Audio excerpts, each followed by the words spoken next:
اور میں نے حدیث پاک پڑھی تھی کہ میرے آقا نے فرمایا انا خاتم النبیین لا نبی بعدی، میرے آقا نے فرمایا کہ میں اللہ کا آخری رسول ہوں، میرے بعد کوئی نبی آ ہی نہیں سکتا۔ جس طرح اللہ کو وحدہ لا شریک ماننا ضروری ہے، اسی طرح نبی کریم صلی اللہ علیہ وسلم کو اللہ کا آخری رسول ماننا ضروری ہے۔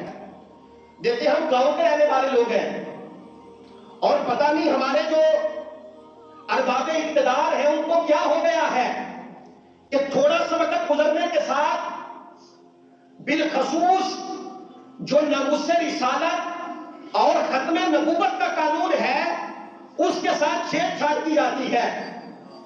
یہ اتنا حساس مسئلہ ہے کہ اللہ کے نبی صلی اللہ علیہ وسلم نے فرمایا تھا کہ میرے بعد کوئی نبی آ ہی نہیں سکتا، اگر کوئی دعویٰ کرے گا تو وہ جھوٹا ہوگا۔ ابھی پاکستان کے آئین اور قانون کے مطابق جس کو کافر قرار دے دیا گیا ہے، ہمیں اس کی مدد کرنے کی کیا ضرورت ہے؟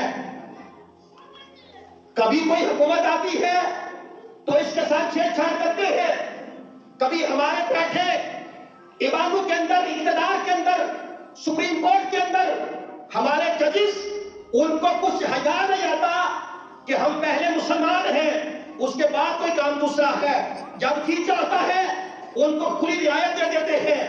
اگر مرزائیوں کے ساتھ اتنی محبت ہے تو جاؤ قادیان میں چلے جاؤ، ان کو اپنا ماموں بنا لو، کچھ خدا کا خوف کرے، اس امت پہ رحم کرے۔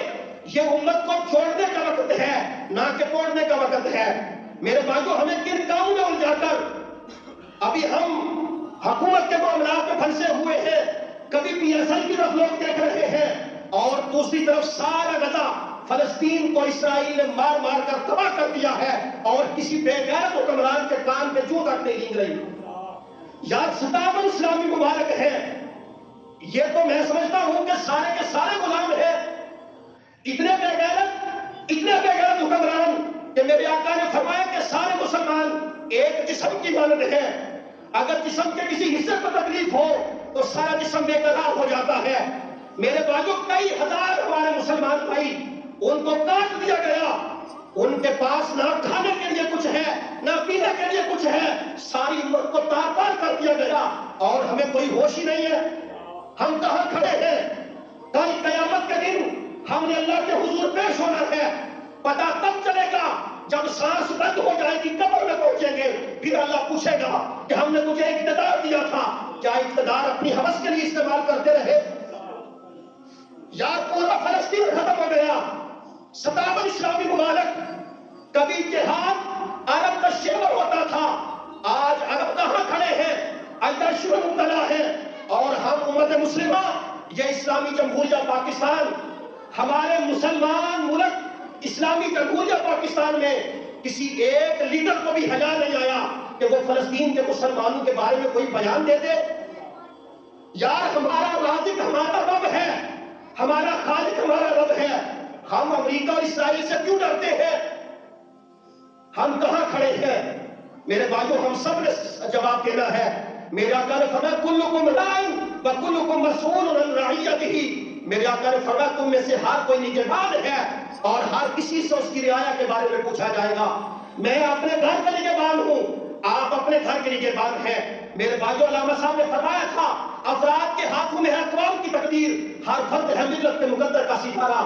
ہم سب سے پوچھ ہوگی، اگر آج ہم آواز نہیں اٹھائیں گے تو کل قیامت کے دن ہمارا حشر بھی کفار اور مشرکین کے ساتھ ہوگا۔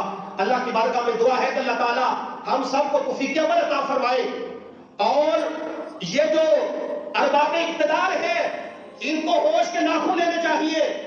یہ امت مسلمہ ہر چیز برداشت کر سکتی ہے لیکن اپنے نبی سے بے وفائی برداشت نہیں کر سکتی۔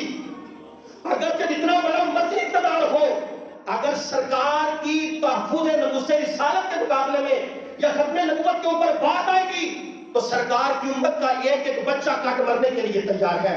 اللہ کی بارگاہ میں دعا ہے کہ مالک ہم سب کو توفیق عمل عطا فرمائے۔